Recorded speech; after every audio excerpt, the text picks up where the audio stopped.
Sexual reproduction. तो sexual reproduction में involve होते हैं formation of the male and female gametes. 2 gametes के फॉर्मेशन से होता है sexual reproduction, mail and female gametes, either same individual or by different individuals of the opposite sex। या तो सेम इंडिविजुअल होते हैं या डिफरेंट इंडिविजुअल होते हैं बट ऑपोजिट सेक्स होता है, लाइक ह्यूमन बींग्स। उसमें क्या होता है, तो 2 गैमेट्स एक दूसरे के साथ फ्यूज होते हैं और देन जाइगोट बनाते हैं, जाइगोट का फॉर्मेशन करते हैं, right, which develops the form of new organism. और जाइगोट बाद में न्यू ऑर्गेनिज्म के आधार पर डेवलप करता है फॉर्म को। It is the elaborated complex and slow process compare to sexual reproduction. इसमें fusion of the male and female gametes होता है। So sexual reproduction results offsprings, जो बच्चा आता है वो आइडेंटिकल नहीं होता पेरेंट्स के साथ, ना तो आइडेंटिकल होता है, वो अपने आप में एक अलग, एक अनोखा होता है। वो हाँ थोड़े बहुत ज़्यादा होता है पेरेंट्स के जैसा, बट वो एक इंडिविजुअल होता है, उसमें एक इंडिविजुअलिटी होती है, राइट। बट वो एग्जैक्ट जैसे सेक्सुअल रिप्रोडक्शन में होता है वैसे वो एग्जैक्ट नहीं होता। देन स्टडी करेंगे हम ऑर्गेनिजम्स, प्लांट, एनिमल्स और फंगाई। तो उसमें हमें देखने को मिलता है creatine, external morphology, internal structure and physiology. But जब हम सेक्सुअल मोड ऑफ रिप्रोडक्शन में आते हैं तो दे आर सिमिलर पैटर्न, उसमें एक सिमिलर पैटर्न होती है। फर्स्ट डिस्कस हम आगे देखते हैं, तो all organism have to reach a certain stage of growth and maturity their life before they can reproduce sexually. वो एक certain growth, certain stage of growth में वो जाते हैं मैच्योरिटी के, देन आफ्टर वो सेक्सुअली रिप्रोडक्टिव करने के लिए एक्टिव होते हैं, राइट। जुवेनाइल फेज किसे कहते हैं, तो हम जुवेनाइल फेज कहते हैं जो वो ग्रो करते हैं, बड़े होते हैं, देन आफ्टर वो सर्टेन ग्रोथ होता है, देन आफ्टर वो सेक्सुअली रिप्रोडक्टिव करने के लिए सक्षम होते हैं, उसे जुवेनाइल फेज कहते हैं। But in a vegetative phase, in a plants में हम उसको वेजिटेटिव फेज से जानते हैं, ह्यूमन बींग्स में, जो एनिमल में जुवेनाइल फेज से। सो ये फेज का ड्यूरेशन डिफरेंट ऑर्गेनिज्म में डिफरेंट काइंड ऑफ होता है, सेम नहीं होता, right. End of juvenile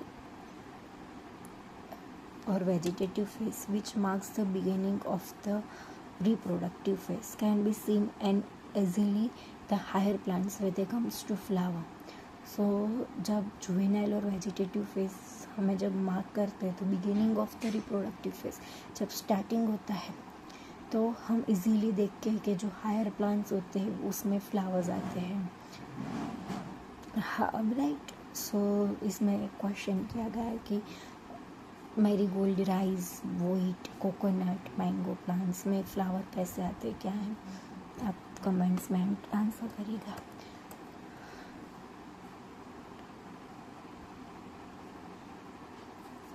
some flower में क्या होता है, सम काइंड ऑफ फ्लावर में कि इंटर फ्लावर पीरियड होता है, तो उसमें क्या जुवेनाइल और मैच्योरिटी मैटर करती है या नहीं करती, अब बताना।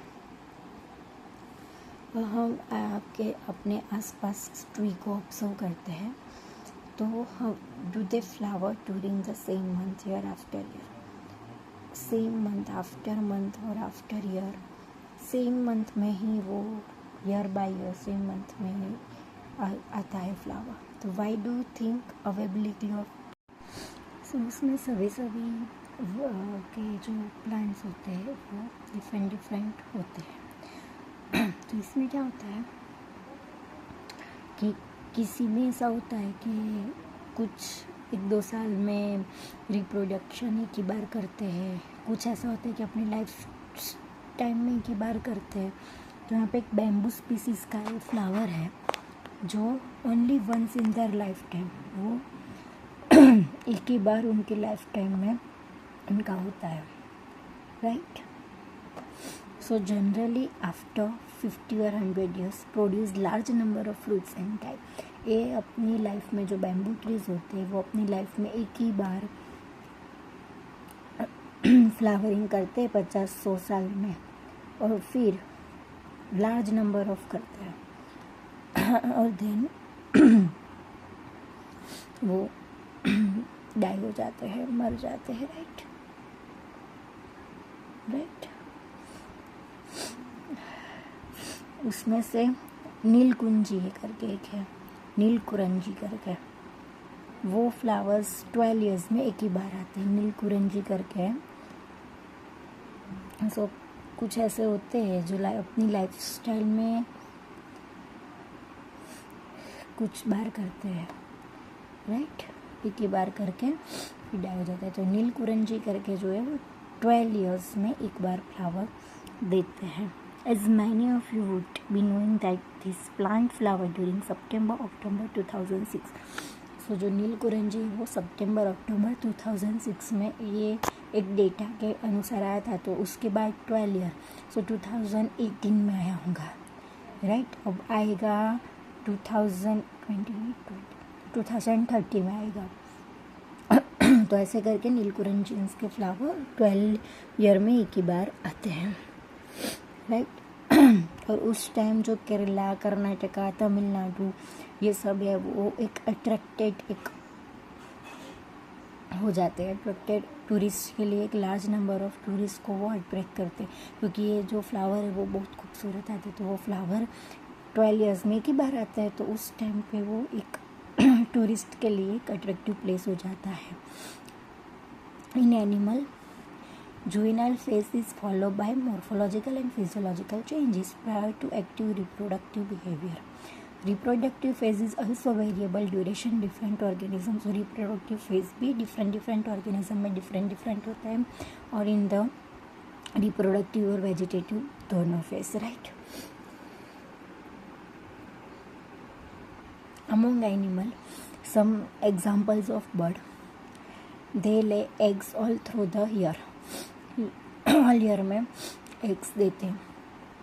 किसी को सीजनल फिनोमेना होता है, कुछ राइट, ऐसे सब कुछ में अलग अलग डिफरेंट होता है। So other animals like frogs and lizards, you will notice that birds living in natural lake only seasonal. However birds in capability can be, એટલે જે આપણે પોલ્ટ્રી फार्म्स એટલે बर्ड्स में क्या होता है कि वो सीजनल एग्स देते हैं, कि लाइक हो गया कि भाई इस सीज़न में भाई जो डाउज होते हैं वो विंटर में ज़्यादा देते हैं, तो भाई वो उसकी सीज़न हो गई। तो ऐसे क्या होता है कि बर्ड्स का भी एक सीजनल में एग्स फॉर्मेशन होता है और वो देते हैं। बट जब हम पोल्ट्री फार्म्स में करते हैं जो नेचुरली नहीं है, तो वो तो थ्रू आउट ईयर देते हैं, बट नेचुरली तो प्रोसीजर नहीं होती, वो इननेचुरल है। पोल्ट्री फार्म्स में हम जब देखते हैं कि भाई जो हैंड्स है उसके अंडे ज़्यादा होते हैं, तो वो whole throughout the years आते हैं, बट वो दैट्स नॉट नेचुरली तो वो सीजनली होते हैं, राइट। सो इन द जो पोल्ट्री फार्म वाले केस है उसमें क्या होगा, तो वो laying egg a related to reproduction नहीं है, but is a commercial explanation of human welfare માટે होता है। The female of placental mammals exhibit cyclic changes in the activity of ovaries and accessory duct as well as hormone during the reproductive phase. So females में क्या होता है, तो जो placental mammals हैं उनके अंदर साइक्लिक चेंजेस रहते हैं। जब से वो रिप्रोडक्टिव फेज होती है तब से साइक्लिक चेंजेस रहते हैं उनकी बॉडी के अंदर और हार्मोन्स के अंदर, राइट। ओवरीज होती है, जो एसेसरियल डक्ट्स होती है, जो रिप्रोडक्टिव में हमको काम आते हैं, उसमें साइक्लिक चेंजेस, हार्मोनल चेंजेस रहते हैं ड्यूरिंग द रिप्रोडक्टिव फेज और age. In non primate mammals like horse, sheep, rats, deers, dogs, tiger etcetera, उसमें साइक्लिक चेंजेस ड्यूरिंग रिप्रोडक्शन होते हैं, उसको ओसाइट्रस साइकिल कहते हैं। जो नॉन प्राइमेट मैमल्स है उनके अंदर जो साइक्लिक चेंजेस रिप्रोडक्शन के दरमियान होते हैं उसको हम उस स्ट्रेस साइकिल कहते हैं, राइट। और जो प्राइमेट्स होते हैं ह्यूमंस, मंकीज और ये सब, उसको हम मेंस्ट्रुअल साइकिल कहते हैं। मैनी मैमल्स के अंदर specially those living in nature wild condition exhibit such cycle only during favourable seasonal breeders.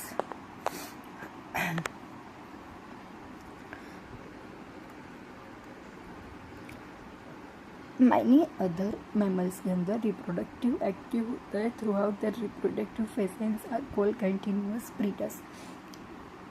कुछ में क्या होता है जो अभी बताया कि वो सीजनल ब्रीडर्स हो जाते हैं, तो उसमें क्या होता है कि सीजनल ब्रीडर्स और कंटिन्यूअस ब्रीडर्स वो दोनों का डिफरेंस क्या होता है, राइट। यहाँ पे दिया गया है seasonal breeders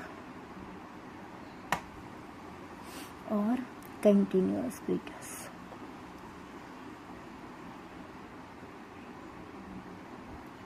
right, so seasonal breeders हम किसको कहते हैं, तो कंडीशन में such cycles only during favourable seasons, तो जो फेवरेबल सीजन्स होते हैं उसमें वो अपनी रिप्रोडक्शन फेज होता है उसका, सम सीजन्स में ही।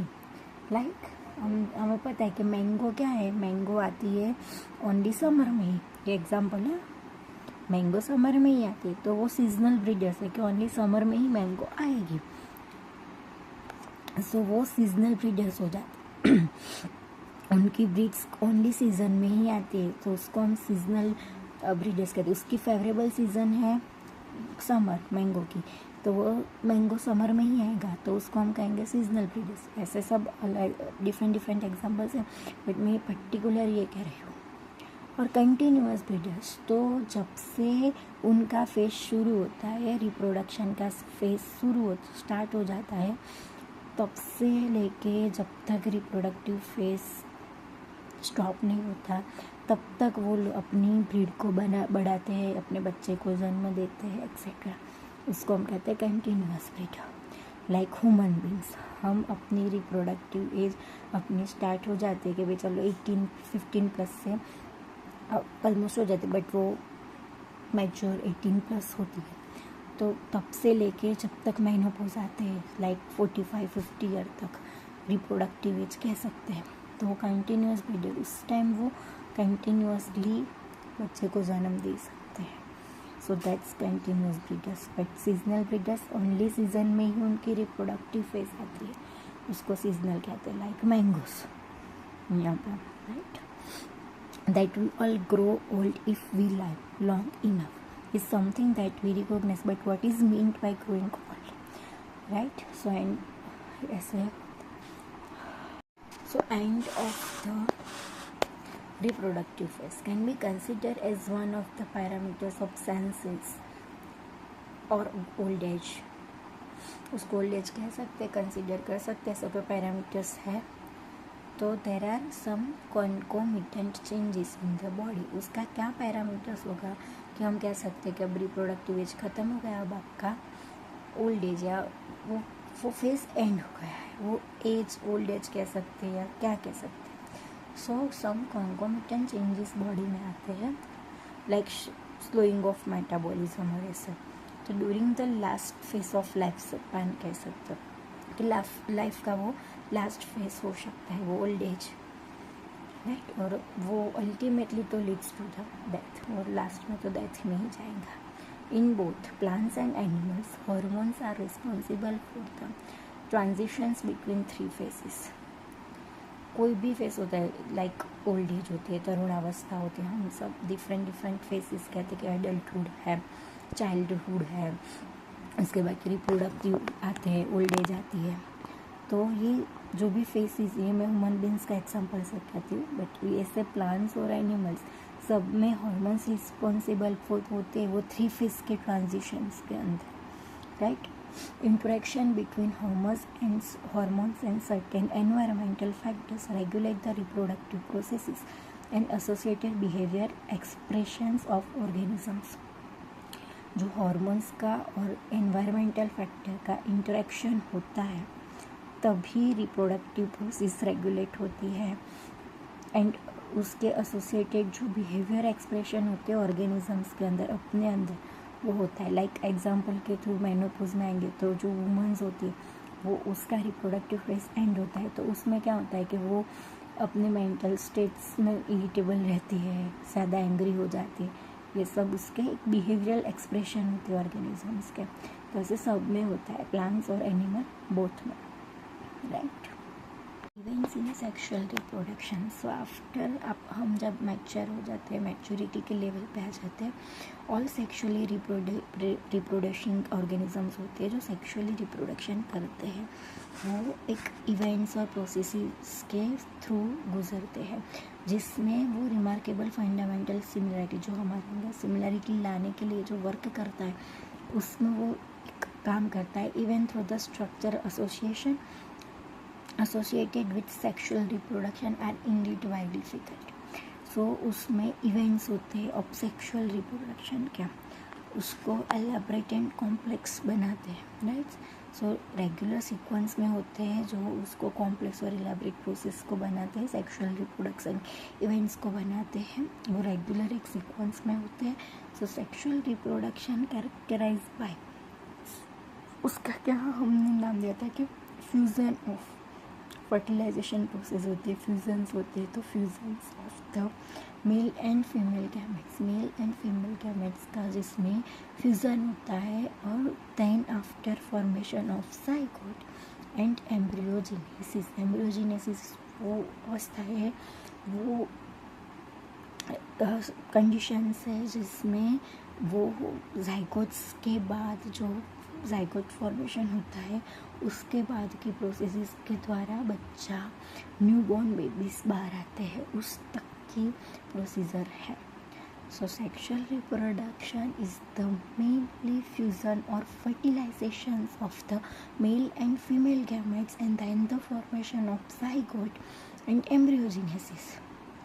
For the convenience the sequential events may be grouped into 3 distinct stages. So हमारे कन्वीनियंस के लिए बाकी तो वो एक के बाद वो इवेंट्स होते ही जाते हैं, हमें पता नहीं चलता, बट आवर कन्वीनियंस के लिए वो एक सीक्वेंशियल इवेंट्स में हम देखते हैं, राइट। और उसका नाम है pre fertilisation, fertilisation and post fertilisation events. क्या 3 events, pre fertilisation, fertilisation and post fertilization. हर कन्वीनियंस बाकी वो तो एक सिमिलर और एक सीक्वेंशियल प्रोसेस ही है, वो होती रहेगी, उसको हम डिफाइन नहीं करेंगे कि ये है, ये पता चल जाएगा, पर वो एक के बाद होती जाएगी। सो उसको हमने हमारे कन्वीनियंस के लिए pre fertilisation, fertilisation and post fertilisation events में डिवाइड किए हैं, स्टेजेस दिए हैं। फर्टिलाइजेशन इवेंट्स हम 3 फेज देखते हैं कि 3 फेज होते हैं, pre fertilisation, fertilisation and post fertilisation events which is the consequency events. अपने कन्वीनियंस के लिए इसको हमने 3 इवेंट्स में डिफाइन किया है, वरना which is the sequential events, right. So first of all pre fertilisation events, तो इसके अंदर all the events of sexual reproduction prior to the fusion of gametes. तो प्री फर्टिलाइजेशन इवेंट में वो सब इवेंट्स इंक्लूडेड होते हैं जो सेक्शुअल रिप्रोडक्शन में फ्यूजन्स ऑफ गैमेट्स का फ्यूजन्स होने के पहले जितने भी इवेंट्स आते हैं वो इवेंट्स प्री फर्टिलाइजेशन इवेंट्स में इंक्लूड होते हैं। Main 2 parts pre fertilisation events के मेन 2 पार्ट्स होते हैं, first gametogenesis and second gamete transfer, right. So 2 parts main है, gametogenesis and gamete transfer. Pre fertilisation events में क्या होता है, तो वो सब सेक्शुअल रिप्रोडक्शन के इवेंट्स इंक्लूडेड होते हैं जो फ्यूजन्स ऑफ गैमेट्स के होने के पहले जो होते हैं, और उसमें 2 मेन पार्ट हैं, गैमेटोजेनेसिस एंड गैमेट ट्रांसफर। तो we can so first gametogenesis. तो as you are already aware, gametogenesis refer to the process of formation of two type of gametes. तो हम सबको पता है कि गैमेटोजेनेसिस के रिफर में mainly process of formation of two type of gametes, two types of gamete की formation की प्रोसेस इंक्लूडेड होती है which is the male and female. So gametes are haploid cell. Gametes के अंदर हमें क्या देखने को मिलता है, हैप्लॉइड सेल्स देखने को मिलते हैं।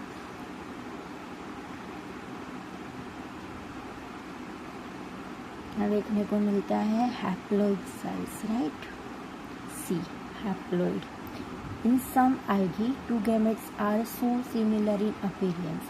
So some algae और ये सब में क्या होता है कि जो गैमेट्स होते हैं वो सिमिलर होते हैं, very similar to appearance. Appearance से हम उसको किसी मेल या फीमेल की कैटेगरी में डिफाइन नहीं कर सकते।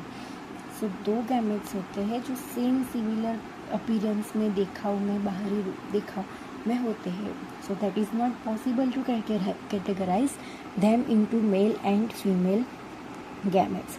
मेल एंड फीमेल गैमेट्स में हम उसको डिफाइन नहीं कर सकते, तो उसको हम कहते हैं होमोगैमेट्स और आइसोगैमेट्स। आइसो दैट्स मीन्स उसका मीनिंग होता है सेम, होमोगैमेट्स और आइसोगैमेट्स, राइट। सो उस मेनली क्या होता है, iso that's means similar, same. So जिसका अपीयरेंस सेम होता है, जिससे हम डिफाइन नहीं कर सकते कि दैट्स मेल और that's female, so that's called homogametes और isogametes. And the majority of sexual reproduction organism में क्या होता है कि गैमेट्स जो होते हैं, जो प्रोड्यूस होते हैं, वो टू मॉर्फोलॉजिकली डिस्टिंक्ट टाइप होता है। तो उसको हम देखने के मॉर्फोलॉजिकली, फिजियोलॉजिकली वो डिफरेंट टाइप्स के होते हैं, जिसको हम पता चल जाता है कि भाई ये मेल है और ये फीमेल है। उसको हम कहते हैं हेटेरोगैमेट्स। जो डिफरेंट होता है उसको हम कहते हैं हेटेरोगैमेट्स, राइट। मेनली क्या कि होमोगैमेट्स किसे कहते हैं, जो सिमिलर होते हैं आइसोगैमेट्स है, और जिसमें डिफरेंस होता है, मॉर्फोलॉजिकली डिस्टिंक्ट टाइप होता है, उसको कहते हैं हेटेरोगैमेट्स। कुछ ऑर्गेनिजम्स में वो तो ऐसे ऑर्गेनिजम्स में मेल गैमेट्स को हम एंथ्रेजोल्ट और स्पर्म कहते हैं। स्पर्म हम ह्यूमन में कहते हैं मेल को, राइट। तो एंथ्रेजोल्ट्स और स्पर्म कहते हैं, और फीमेल गैमेट्स को हम एग या ओवम कहते हैं। एग और ओवम, राइट। मैं फिगर दिखा देती हूँ। So first figure, that's too similar, right। Too similar है जिसमें हम मेल या फीमेल कौन सा है हम डिफाइन नहीं कर सकते, उसको हम आइसोगैमेट्स और होमोगैमेट्स कहते हैं, राइट। तो दैट्स द फिगर के दो सिमिलर प्रोडक्ट गैमेट्स को प्रोड्यूस किया है, राइट। सेकेंड क्या है, हेटेरोगैमेट्स। एल्गी में हेटेरोगैमेट्स होता है, तो उसमें क्या है ये दिखाया गया है हमें, और that's the human beings. Heterogametes human beings में क्या होता है, that's the female, that's the male, sperm और ovum. So that's the different, right. उसको हम कहते हैं हेटेरोगैमेट्स और उसको हम कहते हैं homogametes, right.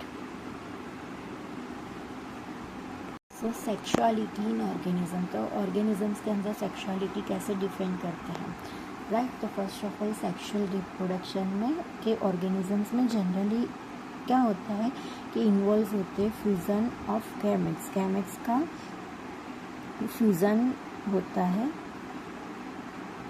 To different individuals में, right. That's the main part कि टू डिफरेंट इंडिविजुअल्स में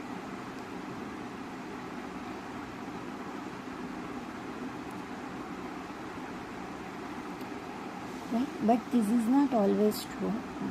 दो डिफरेंट इंडिविजुअल्स में फ्यूजन्स होगा गैमेट का, that's not always true.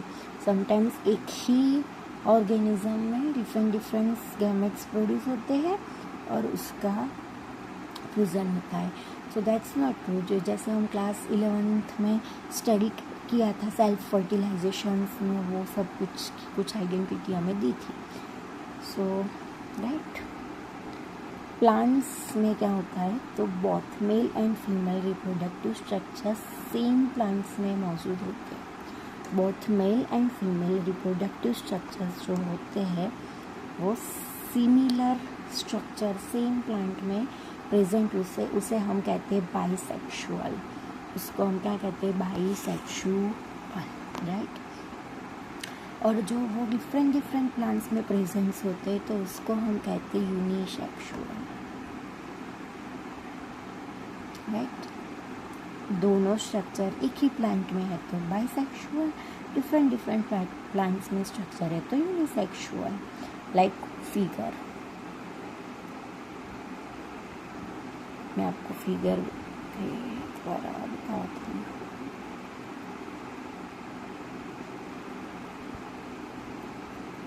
Earthworm में ऐसा होता है, अर्थवॉर्म में, राइट। दैट्स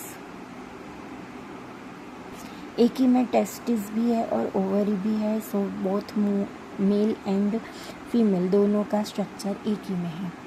बोथ मेल और फीमेल, लाइक टेस्टिस भी है और ओवरीज भी है, तो दोनों का स्ट्रक्चर एक ही में है। उसको हम कहते हैं, क्या कहते हैं? मैंने आपको भी बताया, बाइसेक्सुअल एंड डिफरेंट में है तो यूनिसेक्सुअल, राइट।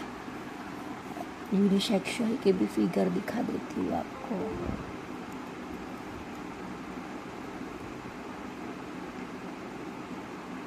यूनिसेक्सुअल एनिमल्स में क्रोच में होता है, राइट। तो that's ovary, so that's female. और ये मेल है, जो ऐसा दिखता है ये मेल है, उसके अंदर ये टेस्टिस होती है और ये फीमेल है, लाइक। तो उसमें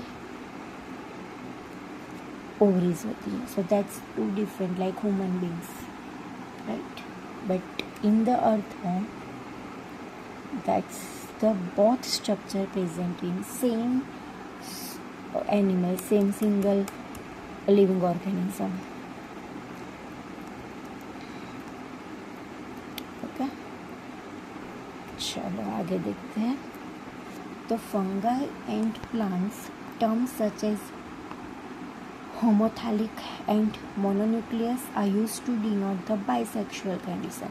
Bisexual means सेम होता है, एक ही प्लांट, एक ही एनिमल में दोनों स्ट्रक्चर प्रेजेंट होते हैं, but in the fungal plants के सेवरल में उसको हम होमोथैलिक एंड मोनोन्यूक्लियस भी कहते हैं, एंड हेटेरोथैलिक एंड डाइलोक्यूल्स उसको हम टर्म्स करते हैं डिस्क्राइब यूनिसेक्सुअल, मतलब डाइन्यूक्लियस हम उसको यूनिसेक्सुअल में कंडीशंस में कहते हैं। सो दैट्स आल्सो इम्पोर्टेंट, क्योंकि किसी भी तरह से क्वेश्चन आ सकता है। होमोथैलिक एंड मोनोन्यूक्लियस हम बाइसेक्सुअल के लिए यूज़ करते हैं, एंड हेटेरोथैलिक एंड डाइन्यूक्लियस हम उस यूनिसेक्सुअल के लिए करते हैं।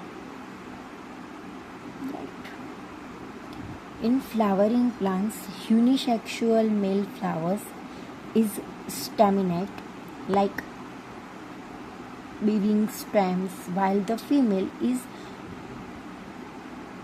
pustulates are bearing pistils, right? In some flower plants, both male and female flowers may be present on the same individual और अनसेपरेट इंडिविजुअल, सो उसको भी मोनोन्यूक्लियस और डाइन्यूक्लियस से नाम दिया है। Some examples of mononucleus plants are cucurbits and coconuts.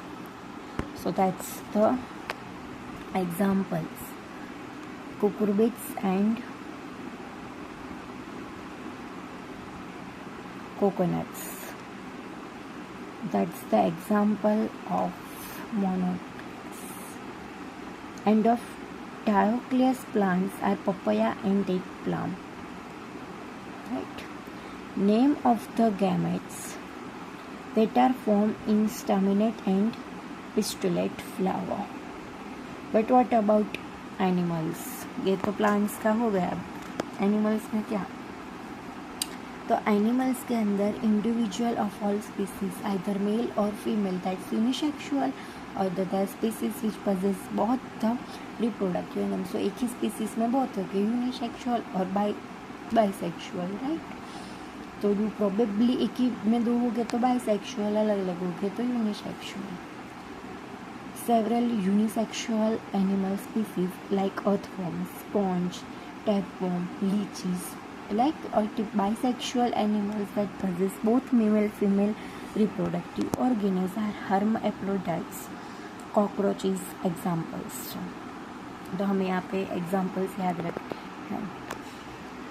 एक ही स्पीसीज में बहुत ऑर्गन्स प्रेजेंस हो तो उस एनिमल को और एग्जाम्पल्स है अर्थवर्म, स्पॉन्ज, लीच और ये सब, राइट। और कॉकरोच में दोनों अलग अलग होते हैं, अलग अलग स्पीसीज के अंदर एक में मेल गैमेट्स होते हैं, एक में फीमेल गैमेट्स होते हैं। तो दैट्स राइट। इसमें भी होता है और प्लांट्स में भी होता है कि एक ही स्ट्रक्चर में दोनों प्रेजेंट हो, मेल सिस्टम्स और फीमेल सेक्सुअल ऑर्गन्स और मेल सेक्सुअल ऑर्गन। और किसी में ऐसा होता है कि नहीं प्रेजेंट होता है, डिफरेंट स्पीसीज में डिफरेंट प्रेजेंट्स होते हैं। सो उसके आधार पर इसमें सब एग्जांपल्स और ये सब मैंने आपको दिखाया और कहा। तो ऐसा होता है कि प्लांट्स में एक ही प्लांट्स में बहुत सिस्टम्स प्रेजेंट हो और उसी पे ही गैमेट्स फॉर्मेशन होता है, उसी में ही गैमेट्स का फ्यूजन्स होता है और ये सब होता है, ज़ाइगोट बनता है। अनदर एनिमल्स में भी सेम एक ही लाइक अर्थवर्म, एक ही स्ट्रक्चर में एक ही स्पीसीज में दोनों रिप्रोडक्टिव ऑर्गन्स प्रेजेंट होते हैं, but in the cockroach that's not possible.